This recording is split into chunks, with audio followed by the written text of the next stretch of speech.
Hi everyone, thanks for joining me today. My name's Tamara and we're here today to talk Zodiac Academy book 8 and 8.5.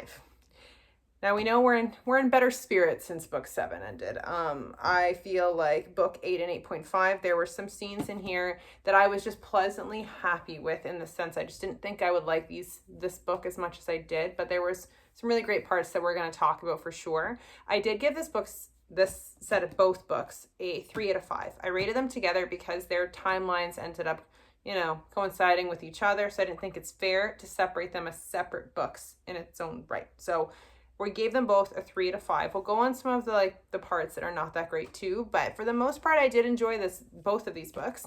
How I read them, because this is recommended as a tandem read, I started book 8 and then I paused and picked up book 8.5, thinking I could just do that. But I was mistaken, because you can see the difference in size of these books, like this being 8.5 and this being book 8 right here. This one's significantly bigger, and that means that whatever's happening in 8.5 feels like it's happening a lot faster in the timeline of book 8, because they're really just touching on bigger moments in the timeline of book 8 in 8.5. So I started reading this one and realized that the timelines aren't matching up, so I had to take a pause and stop reading it because I didn't want to be spoiled of anything that happened in book 8. So then I fully went cold turkey, ditched 8.5, finished book 8 last night, and then I read book 8.5 this morning. So it's incredibly fresh between both books. So we're still here to talk about them both. Now let's talk about book 8.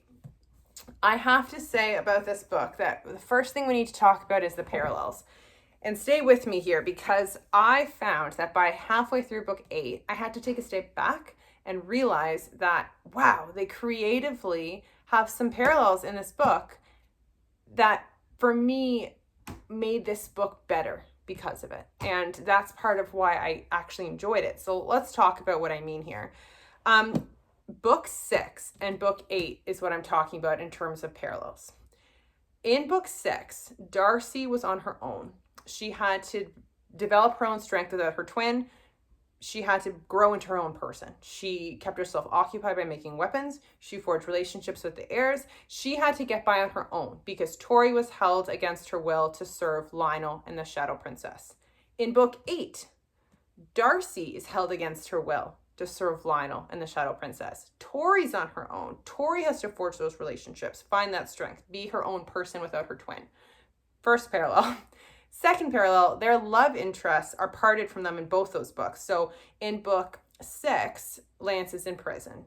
Darcy doesn't know when she's going to see him again. In book 8, Darius is supposedly dead. So we're never intended to see Darius again, but Tori won't let that be so. So they're isolated from that connection as well in both those respects.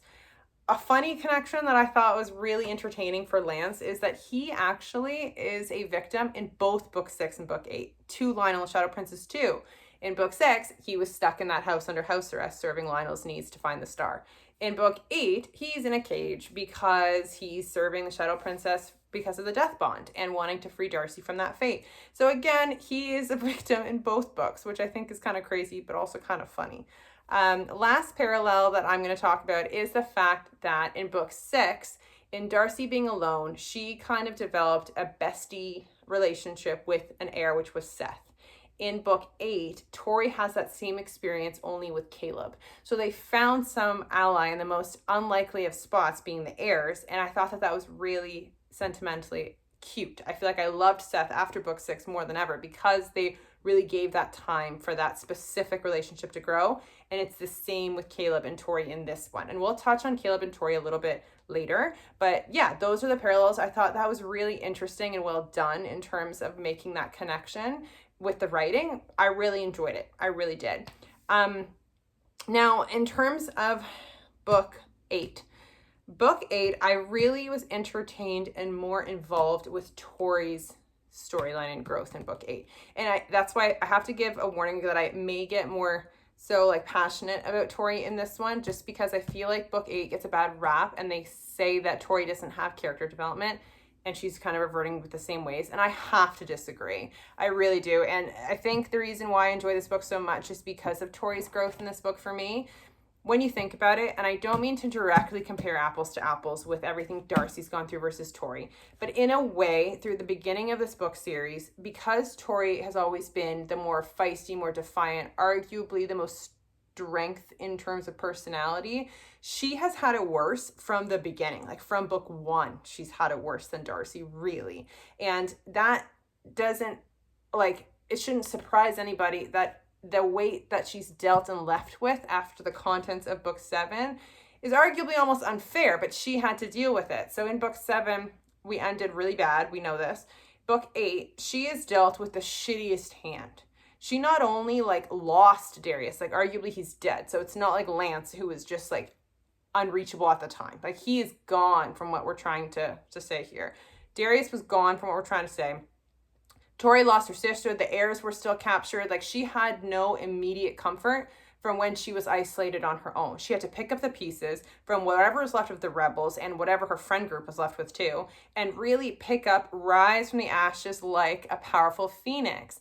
And she not only had the weight of her mourning a death, but she also had the weight of pressure to rule because it was just her. She had to instill like the spirit of the rebels to fight back. Like she had to earn the respect of the counselors. She became such a leader in this book that I am blown away that anyone has the audacity to essentially say she had no character growth, because it blows my mind. She also kind of became a little bit of like a warrior in this. Like when she went to go save the heiress, which I loved that entire sequence with her and Jerry doing that. Like people were in awe by the power that she had that was driven by her mourning and, you know, her anger for sure, but that doesn't make her any less strong. And that's why I thought it was great. That was one of my favorite scenes in the book. And also Tori, in terms of molding those relationships, she was reaching out to form alliances with nymphs. Like she really had every bone as a ruler and dealing with the council members and stuff too. Like there was so much growth in Tori to lead here, which was so interesting from a character development from a girl who thought that no one cared for her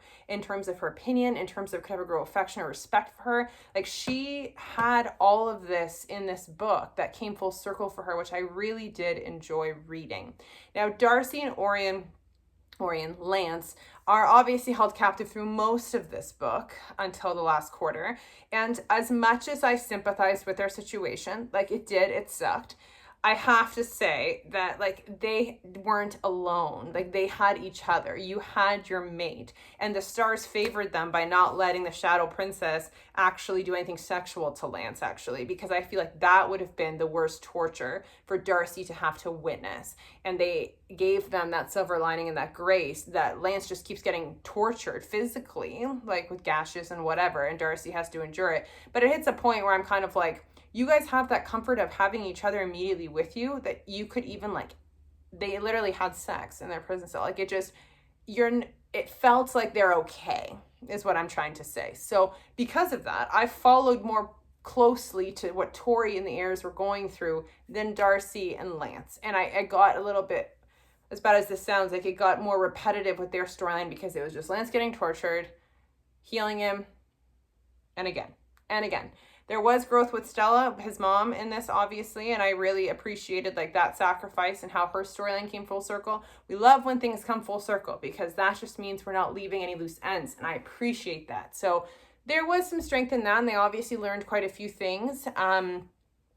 So yeah, I'm just trying to say that, you know, you can't compare when it comes to Tori in my eyes. But anyways, also one thing I wanted to touch on is Caleb. So I was a little bummed that after Darius and Tori fully became a thing in the later books, that Caleb's character kind of went bye-bye a little bit. Like the only time he was relevant was when he was dabbling with Seth and their relationship and their feelings. But Caleb as a character had so much growth from the beginning to now. So I feel like the beginning, he's the one who bit Tori. He set the precedence of Dom in that entire group of heirs versus the Vegas. Like he drew the first line, I feel like. And then they had their, you know, friends with benefits. And like he had that sympathetic reaction with Tori throughout the books, and then also tried to stand against the heirs for it. So his character was always meant to be strongly rooted. But then we kind of forgot about him a little bit. So the fact that this went full circle in the sense that they found such a cute friendship bond, Tori and Caleb, I loved it. They also brought a lot more emphasis to Caleb's stance politically, which I also appreciated because the political stuff really took fold in this book too, which added to their world building, and I really enjoyed that. With their heirs and having the parents there at the same time and the counselors versus Tori, I just felt like the heirs, their indecisiveness as to which way they should go, the way they were raised to be a competitor for the throne, or siding with the relationships that they are inevitably formed with the Vega twins, I just thought was really well done by the end when they bent the knee. I feel like I'm talking Game of Thrones, but they bent the knee at the end to the Vegas as if they were going to support them and take their claim back in regards to the throne. And it was beautifully done. I really enjoyed that. Other things in this book, there was a lot of fluff by the third quarter. That's why I said that, like, I liked how the first half of the book went and probably the last quarter when everything really happened. But there was a lot of fluff in the third quarter that I was entirely bored of. Like some of the different POVs they were talking about. Like, I know they loosely add to what the story, to add to the story, but it was incredibly loose to the point where I was just kind of like, I could be dealt without this. It's fine. I don't need it. I don't need it. The last act of this book, obviously in true Zodiac fashion, had a lot going on to it. I thoroughly enjoyed it in that way. One thing I do have to say is the very, very end of this book, I was a little bit confused.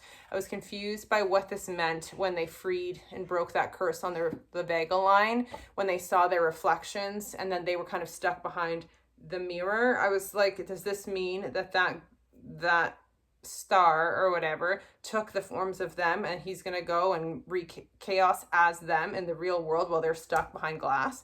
Is that how this is ending? But because I'm so immune to the emotional distress of these books now after all my torment, I didn't really weigh on it all that much. I'm curious to see how book 9 picks up from that, obviously.